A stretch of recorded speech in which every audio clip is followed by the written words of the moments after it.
ალბათ მისი სული გვიყურებს დღეს, რამოდენ ენთუზიაზმით მოვდიოდით და ვცდილობდით გასვლითი სამუზეუმო გაკვეთილი ჩაგვეტარებინა.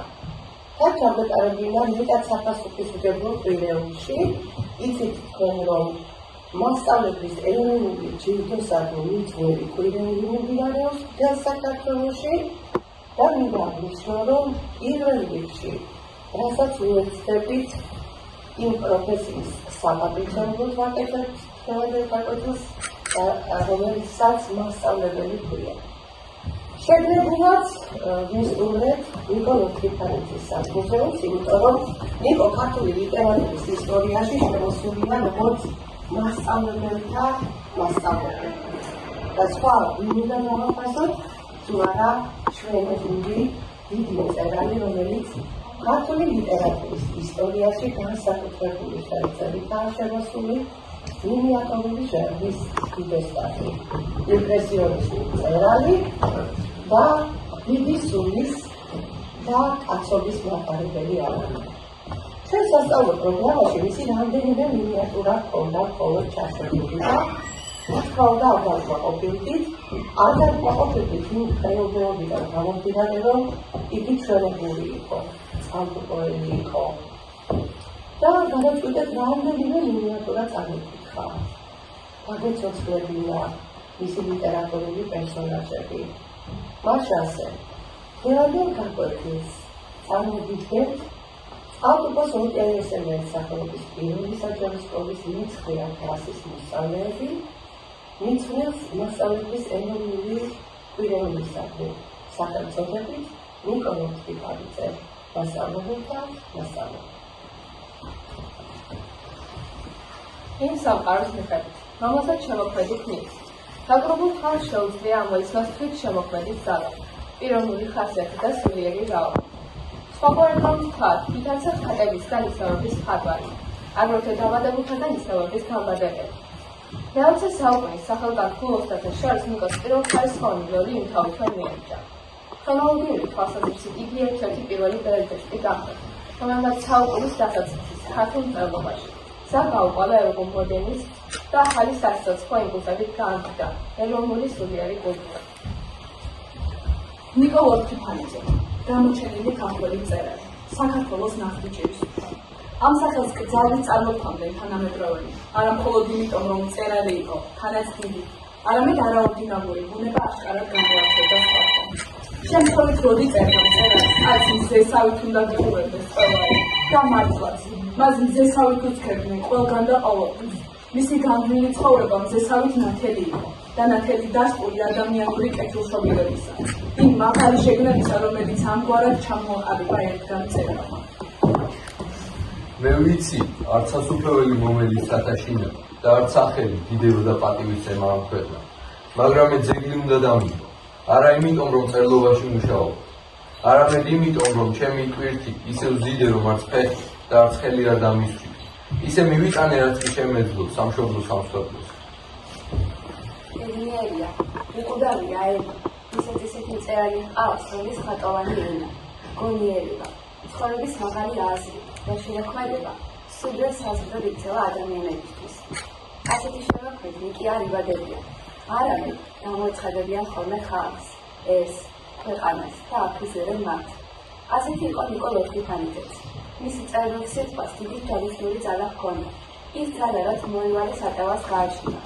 მოწიფელი იყო პავლო იაშვილი, როცა ნიკოსადმი მიწვიდებში წერდა. ხარ მოევარებით სატევარი, ემორჩილები ძეს და იადოს. მომეცინება როგორც წევარი, ლექსი გაჩუქო ბუნების გვარებს. ხარ მოევარებით სატევარი, ემორჩილები ძეს და იადოს. მომეცინება როგორც წევარი, ლექსი გაჩუქო ბუნებით გვარებს. ნიკოლოზ ტიფანიძე ზომიერად მაღალი, თითქმის კაფანდარა კაცი იყო. მუდამ ფაქტსაც გამოწყობილი. სქელი ქუჩები, მეჩხერი ულოშები და ყოფტად შეჭრილი მობილწერი ამშენებდა. საფაიდან დაღლილი იცქირებოდა და ცივი რაბითი გადიოდა. საფაიდან მუდამ მეღრიანი შთაგონება ეფინებოდა. თუ მირონი შეფერი წარეს მივიქცინოდა და ძალზე შეუცნობელი და თავისებური გამეძლება ჰქონდა. ჩუნეში საღვარს როდესაც ახვევი, ჟუანდეს ფლავგინობს მკერდი, აქ ახლაც ხდებიან გვიანი მგზავრები, მაგრამ მათ შორის არ არჩანს ერთი. მეოცნების იერი ჰქონდა და ოდნავ მოხრილი მხრები, დიდ ნიკოს უძახით მოლესე ღრმები, შემოქმნის გარდაცულ დროთა. ნიკო რათაც ყველაზე გამორჩეული თავისი მაღალი პერსპექტივით, ხასიათით, რაიმდენი თვისა, იარაღი გონა, ავტობული, რაც თავად შედება, როგორც მუსიკას ცხოვრებასა და ისე შემოდება. თანამედროვე ექიმას ხალხურების განსაკუთრებულ თავდადებას, უფასეს დამოკიდებულებაზე ადამიანებს, მაგრამ ხარს უთვალე წერილის უცხოურ პრინციპულობას, შეუვალებას, სრულ კომპრომისებას. იგი რანგებიდან განსხვავებას გავდა. მეოცე საუკუნის საქართველოში ეს ხატოვანი მიიჩნევა როდი. წერანი ხო ფიცის კაცების შთამომავალი იყო. ფიცის კაცები გამორჩეული იყვნენ თავიანთი ვაჟკაცების, აღჭურვილი მეფის უდიდესი მდომით. ამ ფიცის კაცთა მეთაური იყო ნიკოს ბაბია, იორგი. ამგვარ ფესვებიდან მოდის წერის გენი, ენერგიული შემართები, ერთგული რაიმე, ქვეყნის პატრონი, ჯიშიანი ქართველი. ასეთია წინაპარი, ასეთია შთამომავალი. ჩვენი მშობლიური ქალაქ წყალტუბოდან 7 კილომეტრის გაშორებულ სოფელ ჩუნეში დაიბადა დიდი შემოქმედი. 1880 წლის 7 წელს ჩუნეში სასახელმწერალი ამბობდა. ყველას თავისი ბუდე უყვარს, მოსწონს, მაგრამ მე მგონია, რომ ჩუნეში მრავალი ღირსებით არის შექმნილი. მე არსად არ მინახავს ვარსკვლავით მოჭედილი ცა, როგორც ჩუნეში, და ის მრავალი ცდომილი ვარსკვლავი, რომელთა გაშუქება ზოგჯერ შემასავით ხშირია. ნიკოს სოფელში, წაბლის ხის, 6 ოთახიანი. უზარმაზარი სახლი, რაც ძროხულად ურეზე გარემოში. სახლიდან 30 მეტრის მოშორებით, თეთრი ქვისაგან ჩამოთვლილი მარი დაიდგა, გარშემოთმული ქვისავე სკანები და კაკისა და ცაცვის ხეები. ეზოდან 200 მეტრზე მოჩანდა ბორტიფანიზეების საგვარეულო ეკლესია, აშენებული თეთრი ქვისგან მერაბ ბორტიფანიზის მიერ. ნიკოს განსაკუთრებით ყვარებია ეს ეზო, ხოლო ამ მშვენიერი კარგიდანო შესახებ წერალი წერდა. თქვენთვის ეს ეზო შტილი და ფენილი ეზოა, როგორც სხვა ათასი, მაგრამ ჩემთვის მას ვიცნობ ჩემი სოცნებით საუკუნეთა წინ. აქ ადრე დაბურული ტყე იყო, შემდეგ კლე ნახეს, მერმე ციხეს უძახდნენ. დრო და ჟამმა სასახლედ გადააკეთა და ახლა იგი უბრალოდ ეზოა, ჩემი აკვანი ჩემი.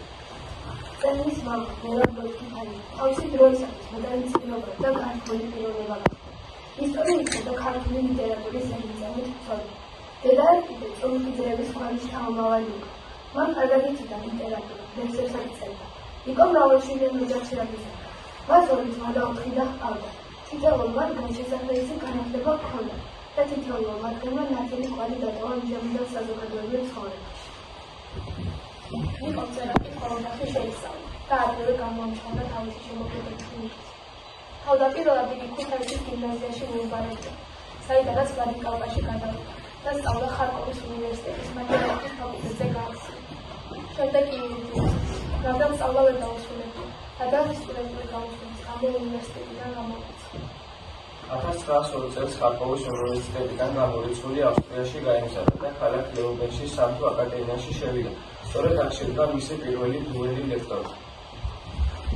ადამიანს მუდამ ამშვენებდა მაღალი მორალური თვისებები, სინდისი, პატრიოტიზმობა, უშიშრობა, პირდაპირობა, საკუთარი ღირსების დაცვა. ნიკომ ორჯერ ჩახედა სიკვდილის თვალებში ისე, რომ წარბიც არ შეუქმნა. გვინდა გავიხსენოთ ერთი ფაქტი. ავსტრიაში, ქალაქ ლეუბენის სამთო აკადემიის სასადილოში ნიკო მეგობართან ერთად ყოფილა და სადილის მოლოდინში ხელში საშუალს ათამაშებდა.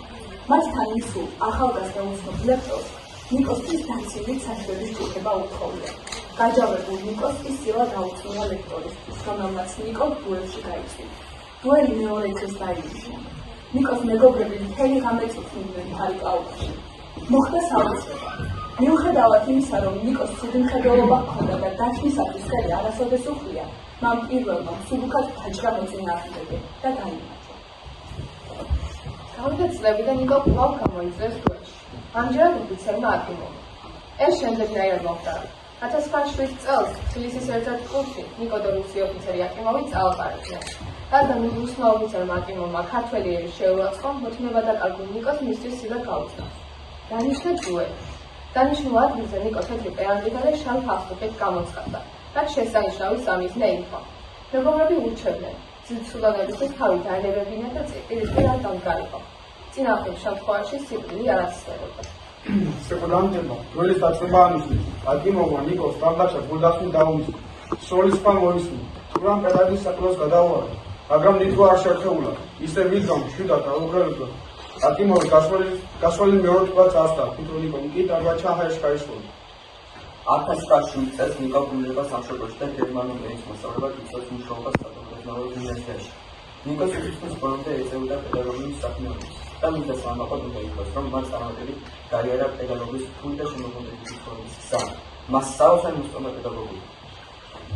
მასწავლებელი უფლისწულებით დამხმარე სული შუქია, სინათლეა, მასწავლებელი სულის ტაძარია, იგი წყაროსავით სულთა, ამ სიტყვების ავტორს თამომავლობა, მასწავლებელთა მასწავლებელი უწოდა. 1900 წელს ნიკო საცხოვრებლად ქუთაისში გადადის, სადაც ის 1925 წლამდე მსახურობდა. მან გაიცნო მომავალი მეუღლე თამარ ჩხეიძე, რომელთანაც 4 შვილი შეეძინა, 3 ვაჟი და 1 ქალიშვილი. 1920 წელს პატარა ქალიშვილი სიკვდილმა წაართვა. მამის საშინელი ტკივილი ერთ-ერთ სისხლით დაწერილ ნოველაში გადმოღწევა. აღშუმავდა პატარა ქალი. ყოველთვის თვალწინ ყავშით მჭირდება ვით წამალი. ერთი მისი ალერსი. აი ახლა რომ იგი მაკოცებდეს, ველით გამობერილი ტუჩები, სიმშვიდე დამყარდებოდა მთელს თავში. მე არ დავდივარ შენ საფალზე, შენ ხომ მიხარხავ.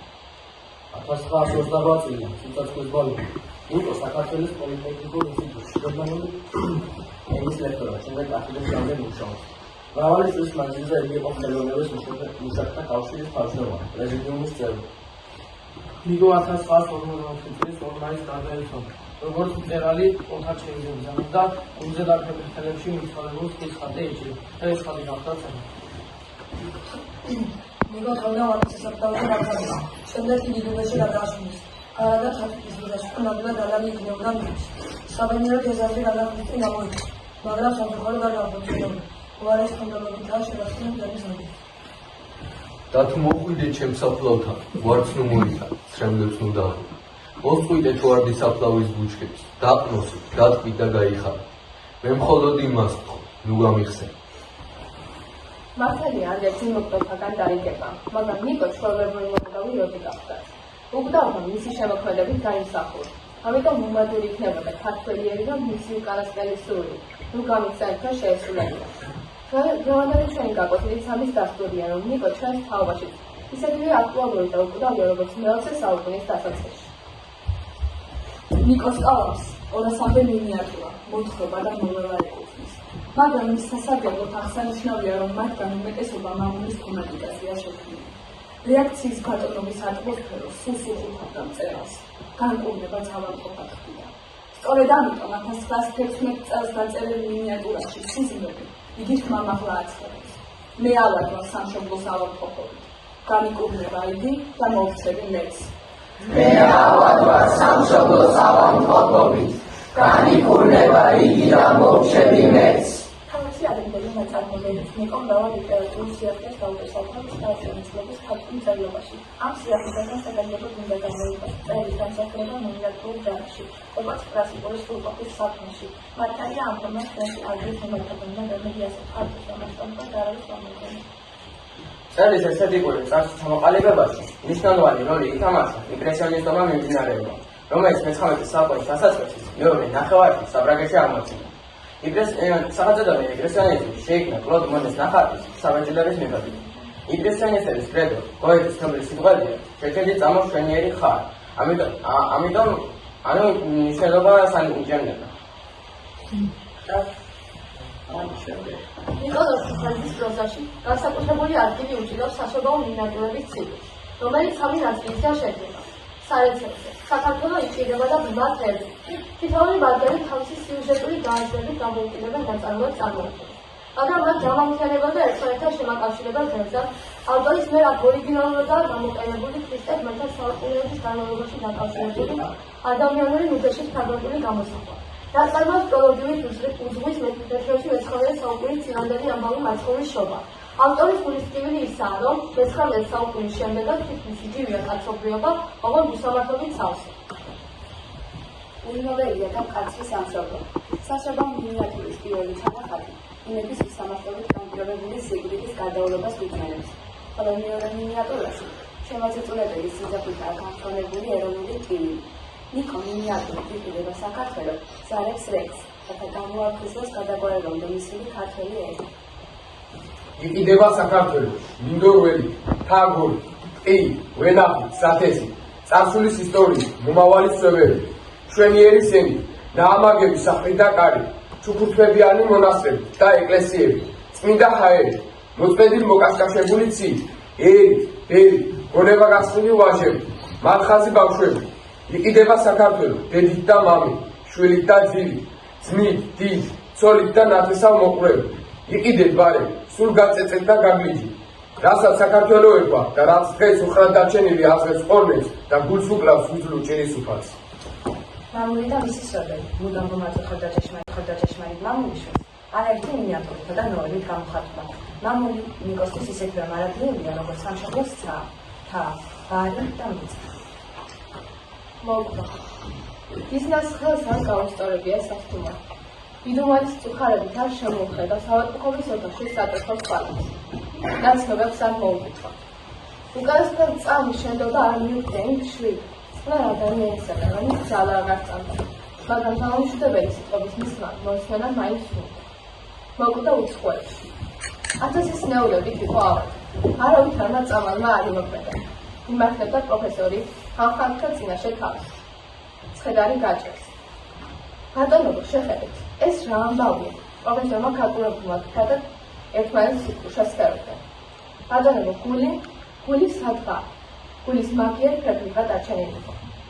დეპეში გაგებული უბედურებისაგან თავზადაცემული გილა შევდა საყვარელი შვილის ობლად დაკავებულ ოთახში. ქვითინებდა. ასე გამომიმეტე ქვრივი ოხერი? სადაა შენი კარგი გული? ამას ვაით და ვით რომ ჩაგიდგე საგულებში. ედიდან პატარა ლუკამ გასცა პასუხი. მე დავაჭრე, მე დავუწევ. გახმაურდა სურათი მაგიდაზე. სიტყვები არავის გაუგვარია. როგორც ჩართული მინიატურაში, არაფერი მიმართული ეკეთებინათ შეიძლება. ხოლო ეს გამოხატული. სამშობლოს გარემოყოფი ადამიანების ტრადიცია. მაგრამ მინიატურაში ავტორი კიდევ უფრო ტრაგიკულად გადმოსცემს ადამიანის ხანჯაწამებას. იმის გამო, რომ მამული გადაგვარებულია. ამიტომ მასში იგრძნობა ერთგვარი პროტესტის გრძნობა, რათა გაექცეს რეაქციის ხანაში შექმნილი ცხოვრების სინამდვილეს. ლულია ძილი, უპრესი, გაყავება დავსას არიას და საერთეს გადაიხსას, არაფერი დავიდო, ავიძი. მას მამულზე შუმახი დაბარებია. სამშობლოს უფლებობით გადაწყვეტილი და სიკვდილიანი ხმარდაცვლება 1910 წელს დაწერილ მინიატურაში ტიტულით. ბუნება არ შეგეშინეს, არც ციდავს, არც მოუყდარა. მხოლოდ ძალადიერი სიკრებს დილის ხილთან მისაღებად. ახლა კი მამალი აღარა გასწრება ზედაპირს მიწისას და თავისი კილოთი შესახებს ყიყლით. მინიატურაში მივაქრო. კიდევ უფრო ძაფრადაა გამოკვეთილი მომოქმედობის ტრადიცია. წერალი აცხადა, მშობელო მხარი, საყვარელო ქვეყანა. ვერაფერში დამეხმარა, შეგიძლია მხოლოდ დამიჯერა. ყურადღებული ღამის ჩამქრანის მსმენით შევიძლია, რომ ფისრო განათებული დინა და ქართველებმა სევდით მიყვანა, მხოლოდ ჩემო მშობელო მხარი. ნიკო მასწავლებელთა მასწავლებელი. ამიტომ გასაკვირი არაა, რომ დიდანი შემოხდა, სიარყო ბუდობაში დაიწყას სიტყვი უსმი, რომელი დაგლანებული პავლე. Spanish მოსილი თაგორაკენი, ფედოქი, კალათის ძირებში მიზრება ლული, ნაპრასის ფერს, სხულის და ხის დინარე. სტაცი დაყნობია კონვანს, დაღლილია, დილისწრის ჟანგზე წამოახდა. მერე წაიწალი დაეზოლებია და სიფრთხილე საჭირო იყო. ზეც არის, ფინალები იგუბება. მერე თავი დაუხიათ, აღარ ძოები, დანაყრი. ყველა მაყოფილია და წენსიც. მალე დაისმენს წენსიც. მერე კბილად და უდაბერად დაისმენს. განა ნადირი შეეშინდება? არა, ხიზელია ერთგული ძაღლი. ერთმანეთის დახმარების ხსნობით არიან გამსწავლებული წენსები. გაზაფხულია, ჯერ კიდევ სველია მიწა. ნაზი ჯეჯილი ამოდის. ხმარის ხუთანი გამოუდგას, დაახნავს, დასთეს და გაამორობებს. ცაისი არ შეიკავს პირს მჭინაყული მთლიანად გადაუხმის. როცა ოფში დასველი, შიმოვა ერთმანეთი ცოლი გახდება. ხელს დაუგავს და ახლად გარესხენ თუმს ნაცის ვერტააქს მიაწოდებს. დამწყებული სოფელი, საუკეთესო ხუროთმოძღვრების ნიმუში და ჩამონგრეული ეკლესია. დროს ქრისტალის მოსვლის სამალავი, სილსას წერით. ცოდნას, დროება და სიყვარული ვერ შეუძლია. სკოლა გავააცეთ. იხვეწება ამ ქვეყნის ახალგაზრდა შვილი. ეს იქნება მხოლოდ ჩვენი ხსნა. საბოლოოდ მათ ავიდარებდა, რადგან ეკლესიის გარავაში მაინც ააგო ისმის დახურული. თუმცა უჭერო და უიარდება ხალხის სკოლა. ხარის იზუნებს. სიცივისგან დიდ მოკოჩქული ბავშვები დაფაზე მაინც წერენ. არ გავცის არც აკბეებს აუყურებლის სახეზე და არ გავცინო ჩემს სამშობლოს სხვა ქვეყნის შემოქმედზე. მასწავლებელს ბავშვების გამოვაწყდება სრულიად ავიწყებს, რომ აქ ცივა და მოწოდილია ყველაფერს, საყვარელ გასართობებს, წიგნებს და მეგობრებს. სოფელმა და ბავშვებმა შეიტყეს მასწავლებლის ამბავი. ეს დღეს მოვიდი. მასწავლებლის ყვავილები, კრავები და მტრედები მოჰყავდათ. მასწავლებელი იცვა. სახეზე სიმშვიდე გადაჰყენება. ვერ შეიძინა ბავშვების არესი. ვერ დათქვა ყვავილების სურნელებით. ვერ გაიგონა მტრედების ღუღული და ვერ დაინახა ხუჭუჭა კრავები. სოფელი თუმას მადლობას მხოლოდ ახლა ვხვდი. ნიკო მასწავლებლობას მირობას თავადაც პედაგოგიურ მოღვაწეობას ეწეოდა. ამიტომ მასტაგან მოიხსენებოდა ეს იდეები. რაც მეოცე საუკუნის დასაწყისში ამოაღწია, მაგრამ დამხასებად პროფესიას მუდამ თან ახლდა. ამის ასეთი დასტურია მისი მინიატურა შეგვიძლია. ნიკო როგორც მეოცე საუკუნის ქართველმა მწერალმა ადამიანის სულში მიმდინარე ფსიქოლოგიური ძველი კარგად დაინახა. ალანსერად მოიღობა ადამიანის სულის ისეთი მხატვარი, როგორც ნიკო. სიტყვით ჯადოქარი. ადამიანის და ადამიანების შეცდომა შესანიშნავად განაუცემს მოთხოვაში, დადგენის ასული და მათხოვარი. დიახ, მათხოვარი. ბოდან გამოსულა. სულში სიტყვის სიცოცხლის მიჯვრაზე შეიცვა ადამიანის განუმეორებობა. ასულთან აღსარებისთვის მისული მოხეცი უფრო მაღალია სულით, ვიდრე გალებულებული დადიანის ასული. გაახე. ვინ არის? ბატონიშვილი მინდა ნახო, გაახე. კარბატონი, ვიღაც წერია მოსული. გაუნდა, შემოუშვა. მოგდალი. ვინ ხარ ბატონო? მე მოსწავლებას შემდგომში არ იძლევა. არც აქ ბატონიშვილი. მე მადლობის საფულად მოვედი და ძველი მოსახლე. როგორ? სტუმარი ხარ? არა ბატონიშვილი. მე მათხოვარი ვარ. თქვენ ერთმანეთს სიკვდილს გადავარჩინეთ და ადამიანობა დამიგდო. არაფერი ისმის. შენ უთხოვნ სისხლგაქვს პროგრამა. გახსოვთ ხურისტელი ბატონიშვილი. არაფერი მახსოვს. მე კი მახსოვს. 5 წელია მასა. თქვენ 13 წლის თუ იქნებოდი. თარეში დაერია მაგდას, გაღმა მხარს. ადგებული მდიდარის პირათვიeki. სიკვდილს ველოდებოდი. სიცოცხლე კი მინდოდა. ვერცრად მოფრინდი და სიკვდილს გადავარჩინე. ახლა კი მაგონდება. მაშინ დაიღუპა 7 კაცი, 7 ვარსკვლავი ჩვენი ჯარისა. შედან ჩიჩუა, გაიოს ფაღავა, ბაბუჩიქოვა, ჩემ ბიძაშვილი პეტრე. ანდებოდის და ქოჩაკიდან ჩემი სისხლი დასცილი ცხენამ დაინახა მითხრა. გასცი, თავს უშველე, ჩემზე ნუფიქრო, ტყეში მივიმალებიო. დიახ ბატონო, ახლა კი მიიღეთ მადლიერების მიზნით. მოწყალებითი სასწრაფოს არ ვიდებ. ბატონიშვილი, თქვენ ძლიერ ნამაზი ხარ, მაგრამ გარკვეულ წამებში ჭკვიანი უნდა იყოთ. მიყვარხარ, მაგრამ არა ისე, როგორც ვიქნებ, გაგმერთებ, მაგრამ არა ისე, როგორც ჩოუხარ. მოგუწო, შენ სიყვარულს მიცემ? შემიძლია დავივიწყო სიყვარული. არა ხართ თქვენ ამის ღირს. გავხსნათ ხას, დაკოჭლებულ ცხენს, ჩახმავ დამტვრეულ თოფს, ფასიერ კარტება. ადამიანის ფასი კი მთელი კაცობრიობის ფასს უდრის. მისი არც გამოკლება შეიძლება, არც გაცვლა, არც მიმატება.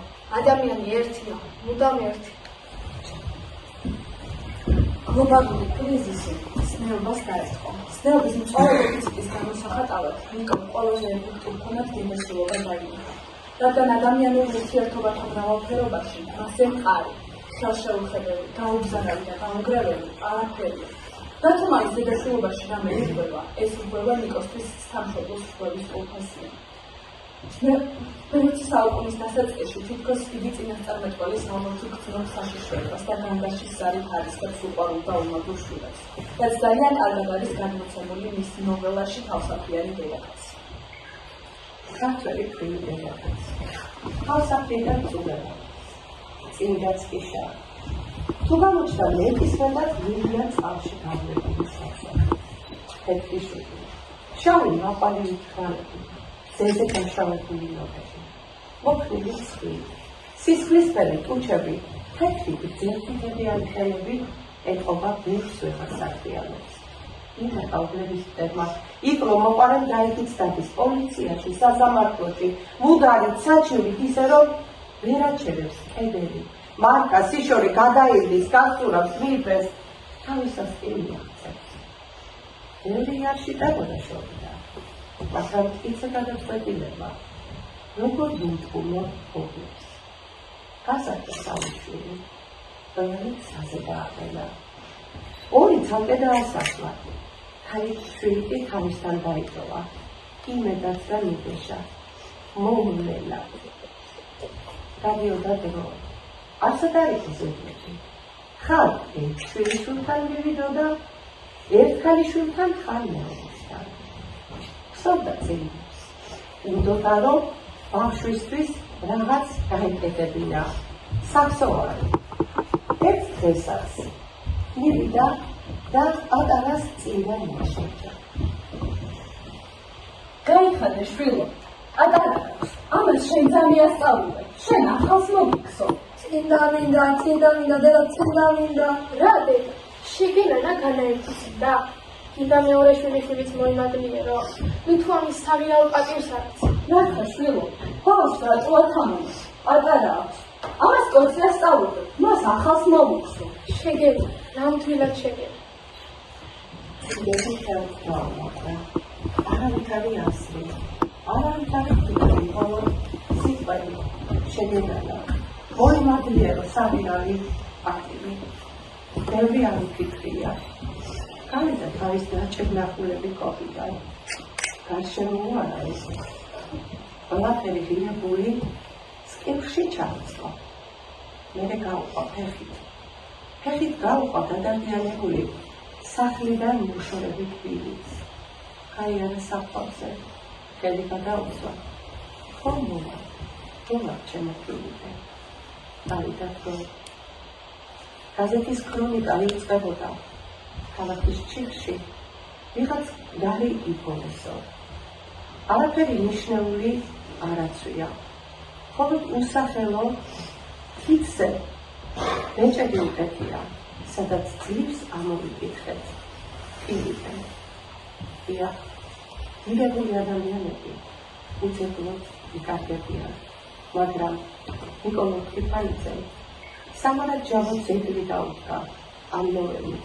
უბრალო რიგით ადამიანებს, ქართველ ქალებს, რომლებიც თავიანთი შვილებისა და თავიანთი ოჯახის ერთგულებით იფერხლებიან. ასევე სამურის გასაცდელს ქართული წერილობაში განსაკუთრებული სიმძაფრით დაისვა. შენშილის საარსებო მოყვარულის მოყვარულისათვის ბრძოლის პრობლემა. ამის დასტურად ნიკოს ნოველა ტრაგედია უბნიოდ იკმარება. არც ერთი ნაწარმოები არ გადმოცემს ადამიანში ცხოველური პროცესის გამარჯვებას. გაჭირვებას, როგორც თავის აღნიშნულ ნოველაშია გადმოცემული. შეუძლებლად გაერთვა ბავშვების სიკვდილი. მე არქვა, ხოხიდან გავიდა, ეზო გადავიდა, კანში ქვაზე ჩამოჭდა. ერთი ფიქრის არ ჩნდებოდა თავში და სიტყვები მამერწყალივი გაიერებდა. ჭადის, ბავშვები, ხართ.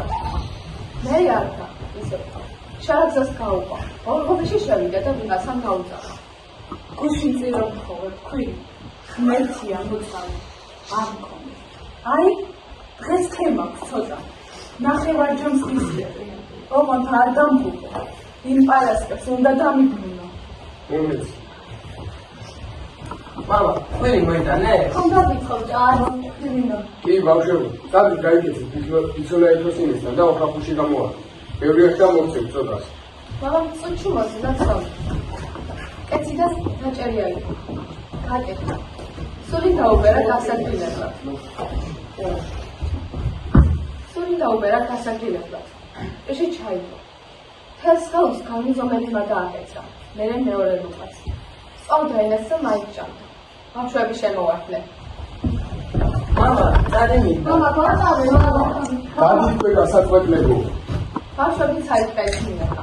თვითონ კარგახაზის ბანდა, ელში მიწვა. მე წამოჭრე. ბავშვების სევინი მოაყონდა. მე შევჭამე, ბავშვებს არაფერი ვაჭამე. ღმერთო რა მომივიდა. დედა ხო მამას არ იგზავნა. ბავშვები ბრძოლის წრეში მიგდებულიყო. მამაც მიიწვა. ეცადა იქ არ გავაღვიძო მაინც. ამ დროს პატარა ბავშვმა შიამშია სახლი წამოიწყო. მამას კედელი წაასხა, ეზო გადაიარა, დამბული თვალით სცობდა, ახსნა. და ძმარყუში მეორე ბოროში გამოასხნა და როგორც ხედავთ, ნიკოლო კიფანიძე დიდი შემოქმედი იყო. მართალია მან მეტად მიწედრეში ცხოვრა, მაგრამ იცხოვრა ისე, როგორც ჭეშმარიტ, ზემაღალ პიროვნებას შეეფერებოდა. ჩვენ ნაკლებად ვეცადეთ ნიკოს შემოქმედების თემათან ბოლობობა წამოვედგინა, მაგრამ ამასთანავე დავწვდით, რომ ყველაზე მეტად მისი შემოქმედება პატრიოტული სულისკვეთებითაა გაჩენილი. პატრიოტულ თემაზე საუბრის უფლება კი ყველას როდი აქვს. ამ თემაზე იმამდე ილაპარაკოს, ვისაც ძნელობა მაღალი აქვს და მამულიშვილობა მხუროა. სწორედ ამიტომ ამ მტკიცე და შეუვალი ნიკოს თხოვნა მინიატურაში ლიტერატურული საღამო.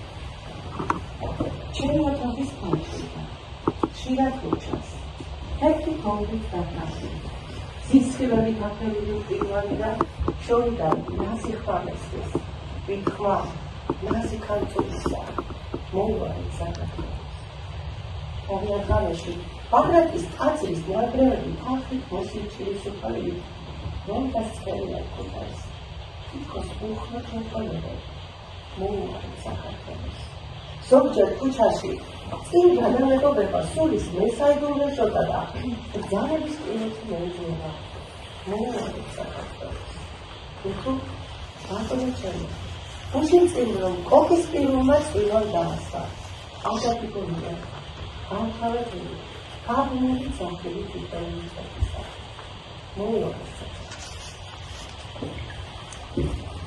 ყველას არაცხა ხალხოვნებას ელაპარაკოს და ანდეცი დავტოვოს. ანდეც ვინც ანდეცი სიტყვას ფასი უნდა ჰქონდეს და დაეჯინებოდეს. სწორედ ასეთი წერანი იყო ნიკო. სწორედ ამიტომ სჯეროდა ქართველ მადლიან კაცს მისი ოლახიანი სიტყვით. სწორედ ამიტომ შეჰყურებდა იგი საქართველოს აღდგენას მინეჯმენტის თვალით. გაუგდეთ როდესმე ორივე თან მის რეკას. 20 წელია ყურსულდება ამ რეკას და მოქმინებიდან გამოსული ვიძახი. საქართველო აღსდგება. ცდილობი ერიქონის საყვეს გადავაჭარბო. დიდი ზარები გუგუნებენ, გრიალებენ და წიწინებენ. ჭეშმარიტ. ერთ თვისა და გადარჩენის გზას ავტორი წონაში ხედავდა. მან კარგად უთხოვდა, რომ გადაგვარების საქართველოს და ქართველის თორვალე ლოცვა, ჭეშმარიტი სინამდვილე და ოქროსად მტკიცე წონა გადაარჩენა. სოლივა რუხადო, ამიტომ მოვედი შენს წინაშე, ცხენსა ღვიდა შემოხარდე. მოვედი შენ წინაშე უფალო, რათა გადმოგცე აღტაცება ჩემი სიყვარული შენგან, რათა იცოდე უფალო, როგორ დაუწყარდა სანატრელ ხარ ჩემთვის. უსაფრთხოდ შეიძლება ისაუბრონ ნიკოსაიძის შემოქმედებაზე, რადგან იგი ზედაპირ პიროვნების მიცდების და ხმისმიერი განმეშულის იდეალების სახეა. ამიტომაც მომხდარი წავიდა იგი უკეთდა. არამარტო როგორც იგი წერდა, არამედ როგორც იგი ადამიანი. მისი ნაწერები მოძღვრავს სწორი გზის აცმას გთავაზებს. განგაში ზარებს არ ისხებს. იყიდება განგაში, აღსგება, სმენა, მოუვარი, ვეგრება. იყიდება განგაში, აღსგება, სმენა, მოუვარი, ვეგრება. ჩვენი წმინდა ვალი ნიკოს პოეტური სიტყვის დაჯერება. მაგრამ ჩვენი გმადელი გაყოფილი ძამის დასტურია. საბაბძანებდა. ანდეცი მოკლოთაგან დარიგება. კიდევ უფრო ფასეულია უკლოთაგან დარიგებით. სწორედ ასეთი უკლოთაგანია ნიკოლო კიფანიძე. ალბათ არასოდეს არ დაგავიწყდება თქმშებო დღევანდელი დაკვეთილი. მისი შედევრების გაცნობა, სახის განცოცხლება. რა მიდოდა პირველ რიგში ამ გაკვეთილი. გაცნობოდნენ ძალიან ასე. ნიკოლო კიფანიძის შემოქმედება. მის მინიატურებს და მხოლოდ ერთი მინიატურის შესწავლით, როდის შემოიფარგლებოდა ჩვენებული კაცის ხელწერა. ჯერა ნამდვილად, რომ წარმატებული მოქალაქეები დაიჭირდებით. ნამდვილად უჯერა, რომ მოუვით საქართველოს. განსაკუთრებით პასუხისმგებლობისთვის. რა პასუხისმგებლობითაც დღეს შავი წარმოაჩინეთ. ძალიან დიდი მადლობა ფიქრია მასწავლებელს, თქვენს დამრიგებელს, რომელიც ჩემი ერთ-ერთი მნიშვნელოვანი საყრდენია და არა მარტო ჩემი მთელი სკოლისა. უღრმესი მადლობა ჩემს მშობლებს, რომ დღევანდელი დღე მათთან ერთად შედგა და უღრმესი მადლობა თითოეულ დამსწრეს. ფიქრო მასწავლებელო. ძალიან დიდი მადლობა მოგილოცავთ დელარეთ წარმატებულ გაკვეთილს. მე მართლა ამაყირავ, ბავშვებო, მართლა ამაყირავ ეს თქვენით. ძალიან ვისიამოვნე, უღრმესი მადლობა პროფესორ-მასწავლებელო ნიკოლო ტიფანიძის დაბადების 155 წლის თავისადმი მიძღვნილი ეს არაჩვეულებრივი გაკვეთილი, არაჩვეულებრივ გარემოში თქვენი ხელმძღვანელობით შედგა. უღრმესი მადლობა. იკითხავთ ერთი წუთით მუზეუმის დირექტორს თქო, ორიოდე სიტყვა გვითხრას. იგი მრავალი გაკვეთილის მხილველია გადახურულში და ზუსტად როულად შემახსენა ფიქრია მასწავლებელმა მოსაწვევებზე კი საგანგებოდ გავამახვილეთ ყურადღება. ალბათ უკეთეს მომავალი თაობა ვერაფერს უძღვნის გარდაცვლის შემოქმედს, როგორც ეს გაკვეთილი იყო მიძღვნილი მართლა ნიკოს გარდაცვალებიდან 155 წლის თავისადმი და ეხლა ორიოდე სიტყვით თქო შეგვიფარსოთ ბავშვები. კიდევ ერთხელ მოგესალმებით, კიდევ ერთხელ მადლობას ვეთქვით რა თქმა უნდა იმისათვის რომ გამონახეთ რო და დაუწყეთ ნიკოლო ტიფანიძეს. განსაკუთრებული მადლობა ქალბატონ მასწავლებელს ფაქიზოს და თქვენს გუნდსკოლას. ერთი რამ მინდა გითხრათ ბავშვებო, ძალიან ბევრი რამი თქვა ახლა აქ და გახდათ ნიკოლო ტიფანიძის ოჯახი შემწყნარებელი ხალხი იყვნენ პიროვნებები. ნიკოლო ტიფანიძის მამა მერაბ ტიფანიძე სანამ საგლეხო რეფორმა მოხდებოდა მან გაათავისუფლა თავიანთი ყმები. დაახლოებით აქედან 200 მეტრში თქვენ რა თქმა უნდა თქვით რომ ჰქონდათ კარის ეკლესია, ის თავდაპირველად იყო თურმე ხის. და მეზობელი სოფელი სემი, იმჟამინდელი და ამჟამინდელი ბესიაური არ ჰქონდა თურმე ტაძარი და მან მერაბ ტიფანიძემ უსახსოვრა ამ მეზობელ სოფელს. ხობუების ტაძრად არის ის მოხსენიებული და მის ადგილზე ქვის ტაძარი არ აქვს. როდესაც დასრულდა ეს ამ ტაძრის მშენებლობა, ძმები თავკაცები იყვნენ თურმე ჯანელიძეები და აღუთქვეს მერაბ ტიფანიძეს რომ თქვენ ტაძარში დაგასაფლავებთ და მართლაც ისე მოხდა საგანგებოდ ქვის იატაკი აიყარა თურმე და დაასაფლავეს ტაძარში მერაბ ტიფანიძე. და როდესაც დედა გარდაეცვალა ნიკოლო ტიფანიძეს ელიპიდე წულუკიძე წინააღმდეგი წავიდა რომ ტაძარში დასაფლავებული. და როგორ ახსნა ეს ამ ნიკოლო ტიფანიძემ, როდესაც მამა გარდაეცვალა, მამას სოფელმა აღუთქვა რომ ტაძარში დაგასაფლავებთ და იქ დედა არ ყოფილა ხსენებულიო და საინტერესო იმ კუთხით არის რომ ტაძარში კედლის შიგნით არის მამა დასაფლავებული და კედლის გარეთ არის დედამისი დასაფლავებული. ეს იმას ნიშნავს რომ ნიკოლო ტიფანიძე რა თქმა უნდა თავდაპირველი პიროვნება გახდა, მაგრამ მან იცოდა თავისი ფასი ეს იმასაც მიუთითებს რომ მას როდესაც გარდაცვალების შემდეგ მას უბის წინაშე უყურეს ჩანაწერი და აი ბატონმა ნიკომ თქვა კიდევაც ის რაც იწერა იქ. კიდევ ერთხელ მადლობა რომ დაუთმეთ ნიკოლო ტიფანიძეს და კიდევ ერთხელ უმეტესი მადლობა ქალბატონ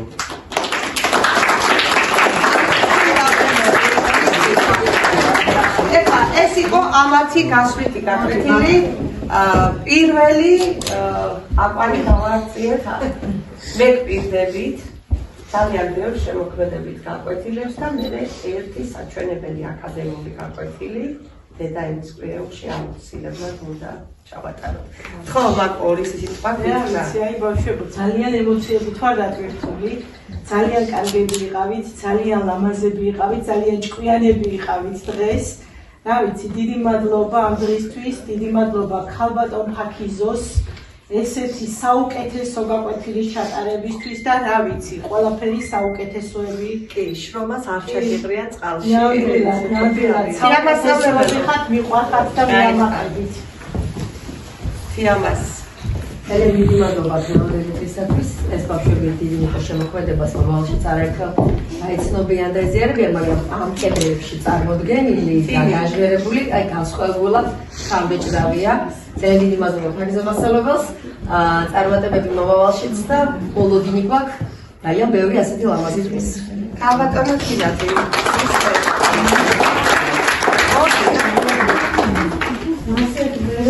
ასოყო, არას არ გამოვიდა. მოხდებით და მე ნალიკოც გვეტყვის და ჩვენი მადლობა დღევანდელი და მართლაც დივატობა ბავშვებო ყველას მოვარეთ საქართველოს. ანუ ჩვენი მედია კლუბის წარმომადგენელია. ხო, დიდი პატივია ფაქიზომას დღეს თქვენთან ერთად ყოფნა და ლამაზი საჩვენებელი გაკვეთილის თანამონაწილეობა. მოხარული ვარ რომ ამ პატარა საქმეში მეც დაგეხმარეთ და იმედი მაქვს რომ ზუსტად ასე გააგრძელებთ განვითარებას, ის ხმის ტემბრი, ინტონაცია, სამსახიობო მანერები, ყველაფერი ისე კარგად გქონდათ ბავშვებს ორგანიზებული, ძალიან მომეწონა ყველაფერი და ვიმედოვნებ რომ კიდევ იქნებით თქვენთან ერთად ამ ყველაფრის ნაწილი. ერთი წუთი დანარჩენს განმავითარებელ კომუნიკაციას გავაკეთებ, მაგრამ მართლა ეს ჟურნალში ყველა სათები გექნებათ განვითარება.